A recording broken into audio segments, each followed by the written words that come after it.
Hi అండి, నమస్తే. Welcome to our channel. ఈరోజు రెసిపీ వచ్చేసి దాల్ రెసిపీ డాబా స్టైల్లో ఎలా ప్రిపేర్ చేసుకోవాలో చూద్దాం.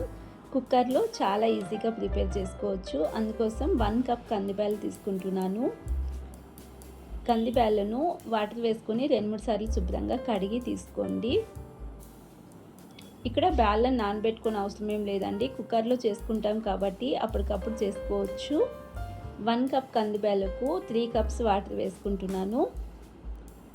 కొద్దిగా పల్చగా కావాలి అనుకుంటే ఎక్స్ట్రా హాఫ్ కప్ వేసుకోండి, లేదంటే 3 కప్స్ కరెక్ట్గా సరిపోతాయి. అలాగే ఒక మీడియం సైజ్ ఉల్లిపాయను పొడుగా కట్ చేసి వేసుకోండి. తర్వాత 4 టమాటోస్ని కూడా కట్ చేసి వేసుకుంటున్నాను. అలాగే కొద్దిగా చింతపండు వేసుకుంటున్నానండి. చింతపండు ఆప్షనల్, నచ్చితే వేసుకోవచ్చు లేదంటే స్కిప్ చేసుకోవచ్చు. అలాగే 2 టీ స్పూన్ కారం వేసుకుంటున్నాను.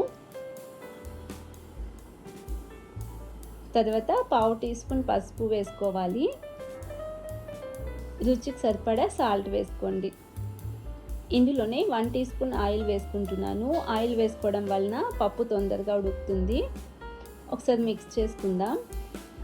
ఒకసారి ఈ విధంగా మిక్స్ చేసుకుని కుక్కర్ మూత పెట్టి స్టవ్ పైన పెట్టుకొని 4 to 5 విజిల్ రానివ్వండి. 4 to 5 విజిల్ తర్వాత స్టవ్ ఆఫ్ చేసేసుకుని కుక్కర్ ప్రెషర్ నార్మల్గా పోయిన తర్వాత ఓపెన్ చేసుకోండి. చూడండి, పప్పు చక్కగా ఉడికిందండి. ఈ పప్పుని ఇప్పుడు మ్యాష్ చేసుకుందాం. ఈ పప్పు ఎసరిని ఒక బౌల్లో సపరేట్గా తీసుకుని ఒక మ్యాషర్తో ఈ విధంగా మ్యాష్ చేసుకోండి.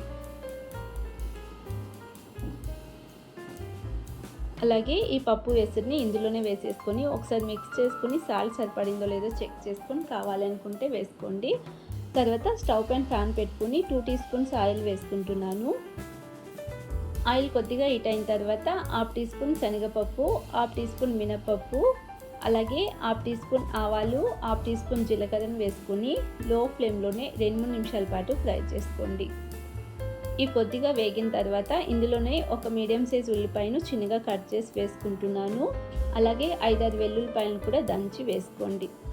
కొద్దిగా కరివేపాకును కూడా వేసుకుని ఈ పోపు కొద్దిగా కలర్ చేంజ్ అయ్యేంత వరకు ఫ్రై చేసుకోండి. 2 ఎండుమిర్చిని కూడా తుంచి వేసుకుంటున్నాను. మీడియం ఫ్లేమ్లోనే మిక్స్ చేసుకుని ఈ పోపు కలర్ చేంజ్ అయ్యేంత వరకు ఫ్రై చేసుకోండి. ఇలా కలర్ చేంజ్ అయిన తర్వాత మేము ఇందాక పక్కన పెట్టుకున్న పప్పుని ఇందులో వేసుకుంటున్నాను. ఒకసారి మిక్స్ చేసుకుని ఇక్కడ కొద్దిగా పలుచగా కావాలి అనుకుంటే ఇక్కడ వాటర్ యాడ్ చేసుకోవచ్చండి. అలాగే కొద్దిగా కట్ చేసుకున్న కొత్తిమీరను వేసుకొని ఒకసారి మిక్స్ చేసి మూత పెట్టి లో ఫ్లేమ్లోనే ఒక 2 నిమిషాల పాటు ఉడికించుకోవాలి. ఇలా 2 నిమిషాల తర్వాత స్టవ్ ఆఫ్ చేసేసుకుని ఒక బౌల్లో సర్వ్ చేసుకుంటున్నాను. మరొకసారి పోపు వేసుకోవాలండి. అందుకోసం 2 టీ స్పూన్ ఆయిల్ వేసుకొని 1/2 టీ స్పూన్ జీలకర్ర, కొద్దిగా కారం వేసుకుని కొద్దిగా ఫ్రై అయిన తర్వాత ఈ పప్పులో వేసుకుంటే డిఫరెంట్ టేస్ట్ ఉంటుందండి. డాబా స్టైల్లో ఈ విధంగా ప్రిపేర్ చేసుకోవచ్చు. చూసారు కదా, ఈ వీడియో కనుక నచ్చినట్లయితే ప్లీజ్ ఛానల్ని సబ్స్క్రైబ్ చేసుకోండి, లైక్ చేయండి, షేర్ చేయండి.